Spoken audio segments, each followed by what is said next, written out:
భగవద్గీతలోని క్షేత్రజ్ఞ విభాగ యోగము అనే అధ్యాయములో 3వ శ్లోకము గురించి తెలుసుకుందాము. క్షేత్రజ్ఞం చాపి మాం విద్ధి సర్వక్షేత్రేషు భారత క్షేత్రజ్ఞయోర్జ్ఞానం యత్తజ్ఞానం మతం మమ. ఈ శ్లోకము ప్రకృతి మరియు పురుషుడు గురించి తెలియచేశారు.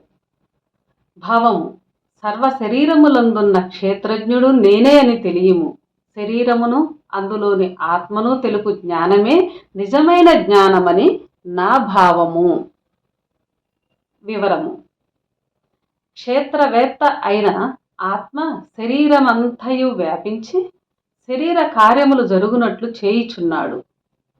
అలాగే వేరువేరు శరీరములందు వేరువేరుగా ఆత్మ అనబడునది ఉండి ఆ శరీరమునకు తగిన చైతన్యమునిచ్చి కదిలించుచున్నది.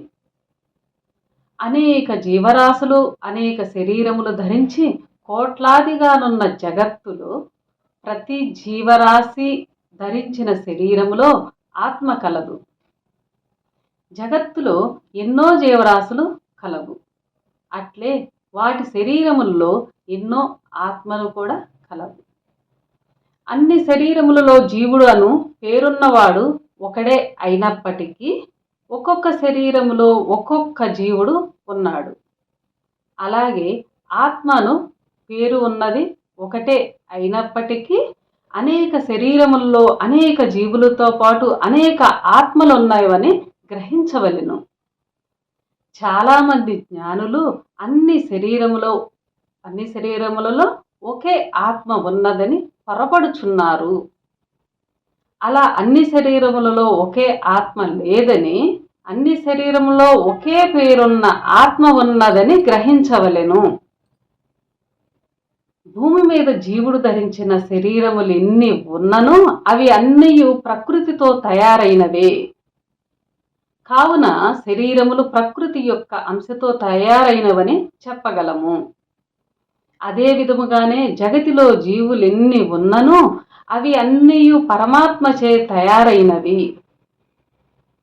కావున జీవులను పరమాత్మ అంశ అనగలము. మరియు అదే విధముగా అన్ని శరీరములలో ఉన్న ఆత్మలన్నీ పరమాత్మ చేత తయారైనవే. కనుక ఆత్మలు కూడా పరమాత్మ అంశ అని చెప్పబడుచున్నది.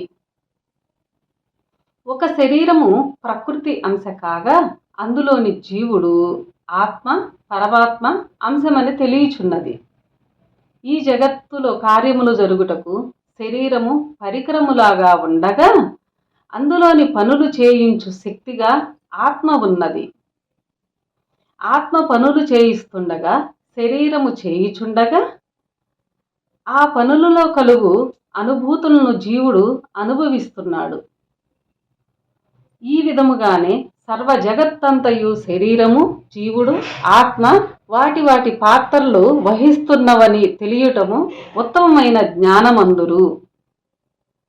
శరీరమును క్షేత్రములో క్షేత్రజ్ఞుడను ఆత్మ ఏ విధముగా పనులు చేయిస్తున్నదో తెలుపునట్టి జ్ఞానమే నిజమైన జ్ఞానమని భగవంతుడు ఈ భగవద్గీత ద్వారా చెప్పాడు. ఇక్కడ కొందరికి ఒక అనుమానము రావచ్చును. అదేమనగా, అందరి శరీరముల్లో ఒకే పేరు గల ఒకే పరమాత్మ అంశమైన ఆత్మ ఉన్నదని చెప్పారు అని, అన్ని శరీరముల్లో ఉన్న ఆత్మలు ఒకే అంశ కలిగి ఒకేలాగుండును అని చెప్పారు. ఆత్మలు శరీరములకు శక్తినిచ్చి పని చేయిస్తున్నవని కూడా చెప్పారు. జగత్తులో వేరు శరీరములకు వేరు శక్తి కలదు.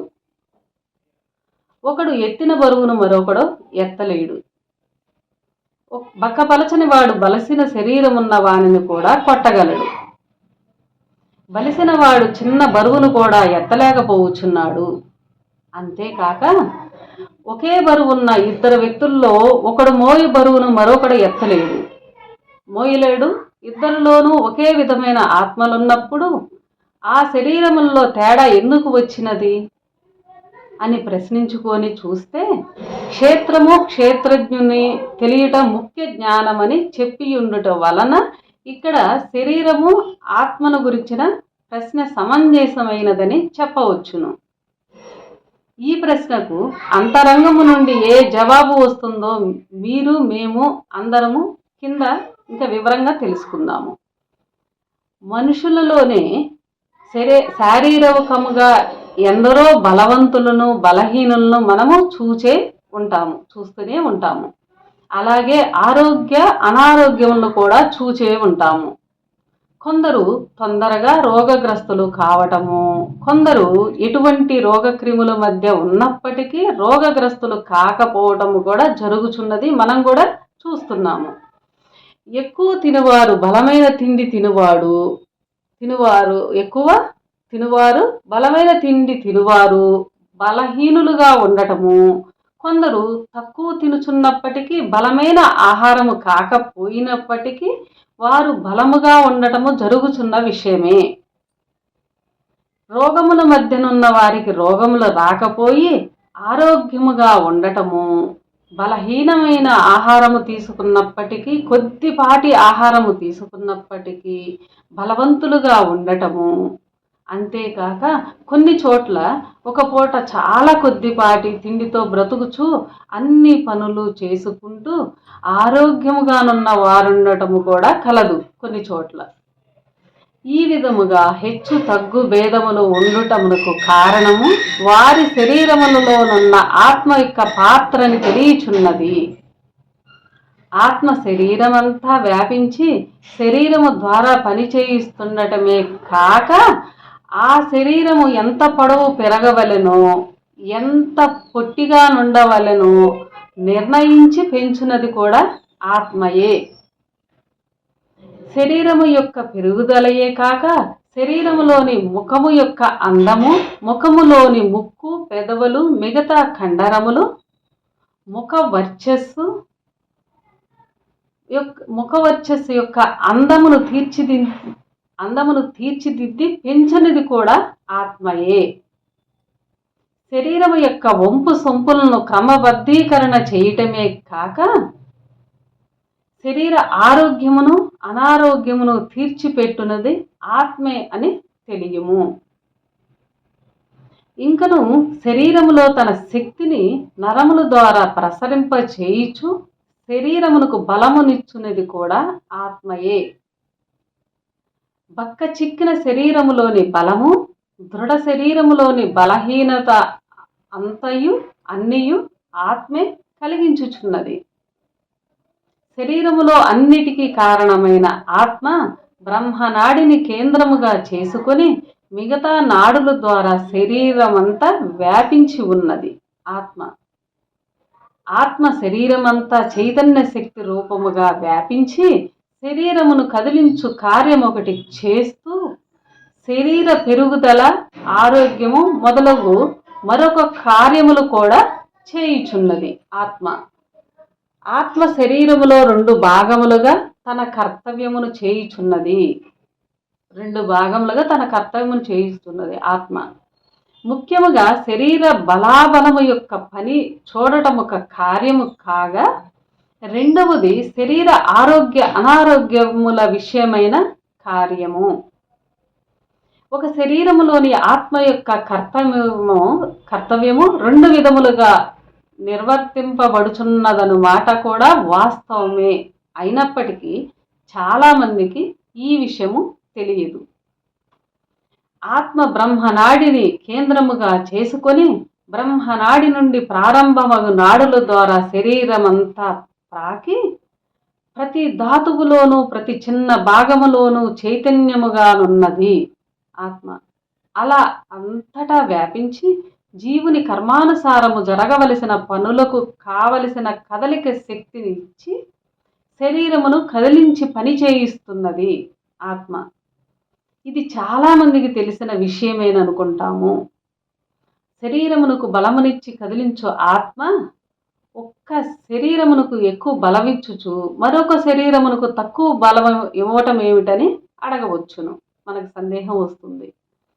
శరీరము ద్వారా ఏ కార్యము జరగవలెనో అక్కడ ఆ కార్యము జరుగుటకు ఎంత బలము కావలెనో అన్ని కర్మను అనుసరించి ఉండును.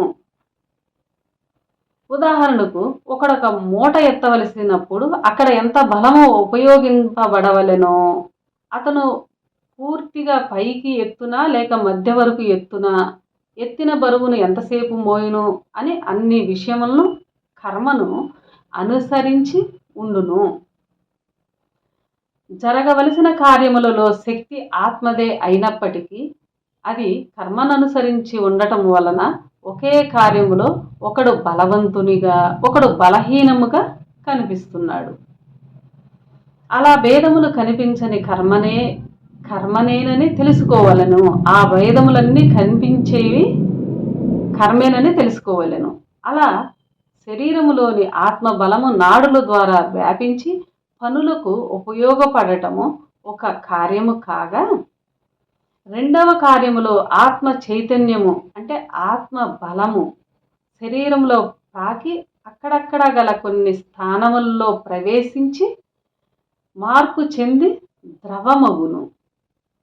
కాంతిగాను బయల్పడి శరీరమునకు ఆరోగ్యము అనారోగ్యమును మరియు అందము అందహీనమును కలగచేయుచున్నది. ఈ శ్లోకము చాలా పెద్ద వివరణతో కూడుకుని ఉన్నది. మిగతా భాగము రేపటి భాగంలో చూద్దాము. అందరికీ నమస్కారం.